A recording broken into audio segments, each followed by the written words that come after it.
Thikũ cia muici ni 40 cia kimaramari kioikaine ta Hussein Said Omar irakinyire muthenya wa ira thutha wa maobithaa a borithi gukunyirwo ni aikari a Bamburi kwina arume marathugundaga gutabania thariko mwena ucio kuria maabithaa acio maramahofanirie na umwe wa ekinaĩ acio uria maabithaa maugite niwe Hussein Said arahurwo rithathi na gukwa hau na wale angi atatu marethara umwe wao ena nguraro cia rithathi.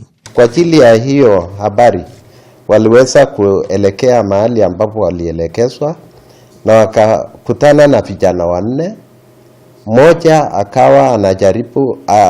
akawa amejaribu kupiga risasi officers wetu, lakini kwa wakati huo askari walijibu na wakaweza kupiga mmoja risasi. Hussein arakuruhanio na njuragano ithatu cia maabithaa a borithi kuria mwaka wa 2013 oragire obithaa wa borithi mwena wa Likoni na gwithara na thutha ucio akiuraga muborithi ungi warangagira bengi mwena wa Majengo na kumutunya mushinga.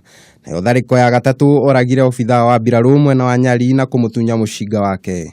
Kuringana na komanda munene wa maabithaa a borithi mwena wa Gicũa-inĩ niwe Larry Kieng, Hussein ni muruna wa hakui wa Dogo uria ni mutongoria wa itoi cia Al-Shabab iria ciehithite mutito-ini wa Boni. Huyu mwenye alipigwa risasi na akafa hapo ni mmoja wa wale ambao wamekuwa wakitafutwa kuwa ni terrorist, ambaye amejulikana kuwa jina lake ni Hussein Said Omar, kwa jina lingine ni Papli, kwa jina lingine ni Modi.